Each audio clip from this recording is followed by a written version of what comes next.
I decided to come home for a month and to relax a bit, spend some time with my family, and to let off the load. It always acts wonders, when you have spent so many hard times and you're actually going through a hard time currently. Family always provides that source of comfort. Is that place in your life that will never ever change and always remains the same, and it's always so comforting to know that. And this time coming home really felt very comforting.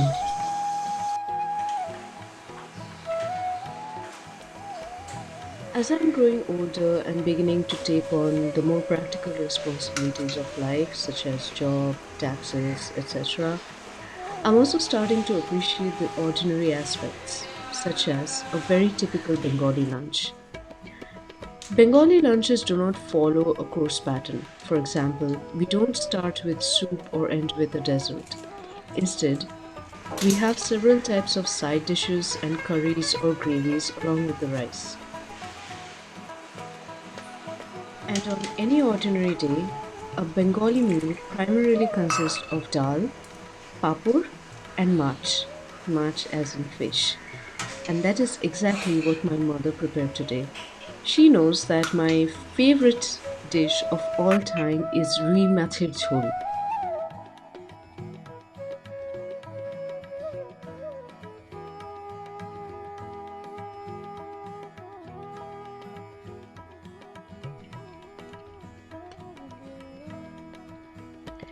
Like I said, in Bengali we don't have courses, but we have a lot of things alongside rice, and one of them is papur. It holds a very unique place in our culture. Bengali papurs come in different shapes and sizes, and traditionally they are made from lentil flour or chickpea flour.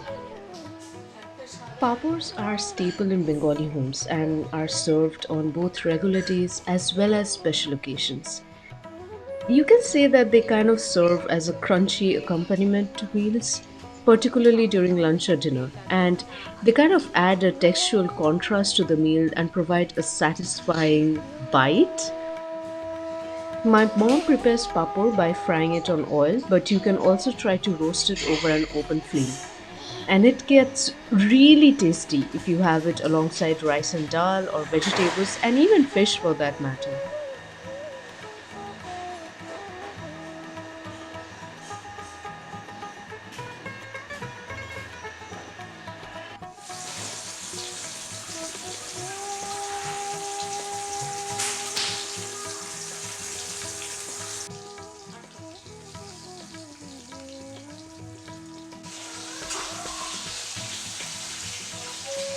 And I have to say that papur always tastes the best with dal.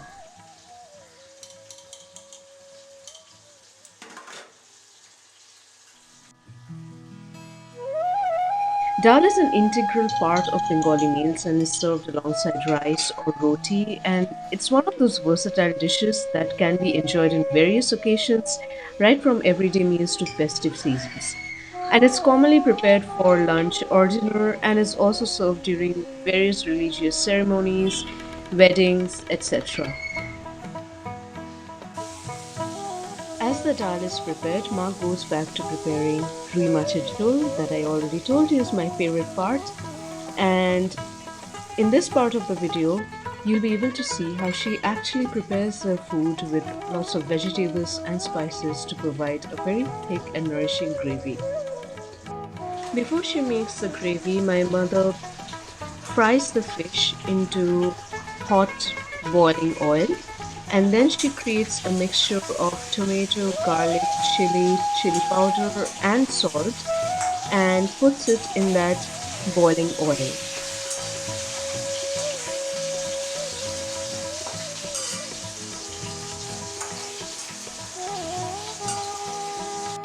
And as you see, she's also preparing the potato with some salt and turmeric powder. Now, you should know this, that no Bengali meal is ever complete without potato.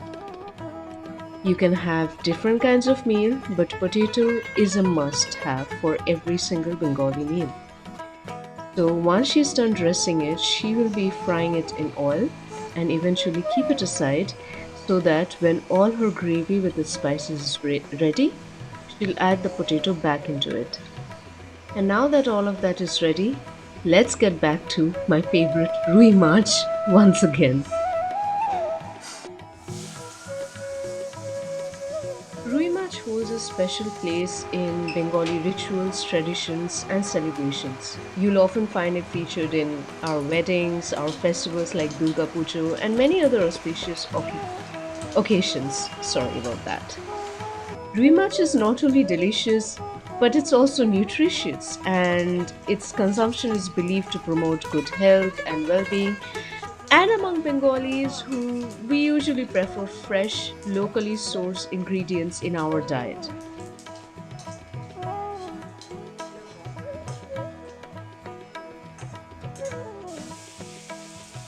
My mother heats up the oil, she adds the spices, and eventually she adds the fried fish as well as the fried potatoes, and then she puts in some water.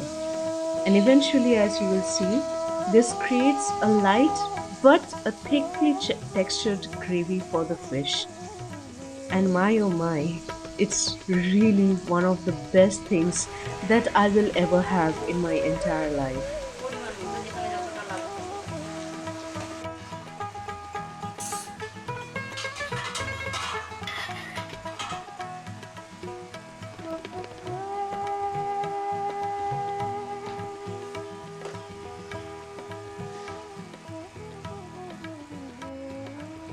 Bengalis have a deep seated cultural affinity for fish, considering it is not just a source of nutrition, but it is also a symbol of our identity and heritage. It can be prepared in many ways, including curries, which is maacher jhol, as you are seeing in this video, steamed dishes, bhapa mach, or fried preparations, mach bhaja, which was also partially a part of this video, and also even in traditional festive delicacies.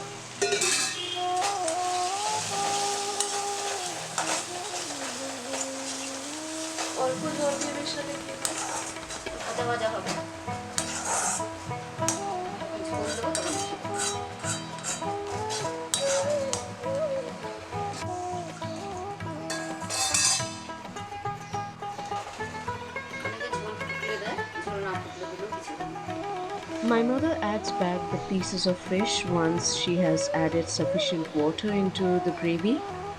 While her gravy is not the very thick kind, because that's not what I usually prefer, I like it to be light, so she prepares it light for me. But you can also keep it thicker in texture if that's what you actually prefer.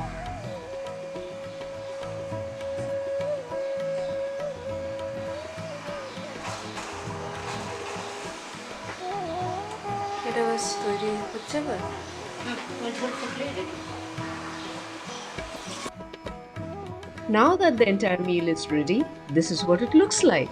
And by the way, there's an order of eating as well. You have to start with the dal, which is the lighter part of the dish, and eventually you make your way into, let's say, the heavier part, which is the fish. In some cases, if you have something like spinach, then you start with that. So as you see, I'll first have rice and dal with some papad and eventually graduate to fish.